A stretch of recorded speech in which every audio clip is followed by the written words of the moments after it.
ನಮಸ್ಕಾರ. Mesolithic age ಅಂದ್ರೆ ಮಧ್ಯಶಿಲಾಯುಗದ ಬಗ್ಗೆ ಮಾತನಾಡೋದಾದ್ರೆ, ಇದು ಹಳೆ ಶಿಲಾಯುಗಕ್ಕೂ ನವಶಿಲಾಯುಗಕ್ಕೂ ಒಂಥರ ಬ್ರಿಡ್ಜ್ ಟ್ರಾನ್ಸಿಷನ್ ತರ ಕೆಲಸ ಮಾಡಿದೆ. ಅದಕ್ಕೋಸ್ಕರ ಇದನ್ನ ಮಧ್ಯಶಿಲಾಯುಗ ಅಂತ ಕರೀತಾರೆ. ಮಧ್ಯಶಿಲಾಯುಗದ ಜನರು ದೊಡ್ಡದಾದಂತಹ ರಾಕ್ ವೆಪನ್ಸ್ ಗಳೇನಿತ್ತು ಅಥವಾ ರಾಕ್ ಟೂಲ್ಸ್ ಗಳಿತ್ತು, ಕಲ್ಲಿನ ಟೂಲ್ಸ್ ಗಳಿತ್ತು, ಅದ್ರ ಬದಲಾಗಿ ಸ್ಕಿಲ್ಫುಲ್ ಆಗಿರುವಂತಹ ಕಿರು ಶಿಲಾಯುಧಗಳನ್ನ ಬಳಸ್ತಾ ಇದ್ರಂತೆ. ಅದರಿಂದಾನೆ ಈ ಕಾಲವನ್ನ ಸೂಕ್ಷ್ಮ ಶಿಲಾಯುಗ ಅಥವಾ ಮೈಕ್ರೋಲಿಥಿಕ್ ಏಜ್ ಅಂತ ಕೂಡ ಕರೀತಾರೆ. ಈ ಕಿರು ಆಯುಧಗಳು ಏನ್ ಅವ್ರು ಪ್ರಿಪೇರ್ ಮಾಡ್ಕೊಂಡಿದ್ರು ಅದನ್ನ ಅವರು ಕೋಲಿನ ತುದಿಗೆ ಅಥವಾ ಬಾಣದ ತುದಿಗೆ ಸಿಕ್ಸ್ಬಿಟ್ಟು ಭರ್ಜಿಯಾಗಿ ಅವರು ಬೇಟೆ ಆಡಕ್ ಅವರು ಬಳಸ್ತಾ ಇದ್ರಂತೆ.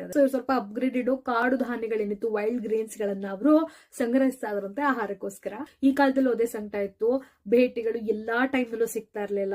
ಸೊ ಎಷ್ಟೋ ದಿನಗಳು ಅವರು ಹಸ್ಕೊಂಡೇ ಕಾಲವನ್ನ ಕಳಿಬೇಕಾಗಿತ್ತು. ಸೊ ಅದ್ರಿಂದ ಅವ್ರ ಏನ್ ಮಾಡ್ತಾ ಇದ್ರು ಅಂತಂದ್ರೆ, ಬೇಟೆ ಆಡ್ಬೇಕಾದ್ರೆ ಅಪ್ಪಿತಪ್ಪಿ ಯಾವ್ದಾದ್ರು ಪ್ರಾಣಿ ಬದುಕುಳ್ಕೊಬಿಡ್ತು ಅಥವಾ ಯಾವ್ದಾದ್ರು ಮರಿ ಸಿಕ್ತು ಅಂತಂದ್ರೆ ಅದನ್ನ ಅವ್ರ ಜೊತೆ ತಗೊಂಡ್ ಬಂದು ಇಟ್ಕೊಳ್ತಾ ಇದ್ರಂತೆ, ಅವ್ರ ಜೊತೆ ಸಾಕ್ತಾ ಇದ್ರಂತೆ. ಒಂಥರ ಎಮರ್ಜೆನ್ಸಿ ಫಂಡ್ ಕ್ರಿಯೇಟ್ ಮಾಡ್ತೀವಿ ಗೊತ್ತಾ, ಏನಾದ್ರು ಆಗ್ಬಿಟ್ರೆ, ಸಡನ್ ಆಗಿ ಏನಾದ್ರು ಆಗ್ಬಿಟ್ರೆ ಅಂತ. ಹಂಗೆ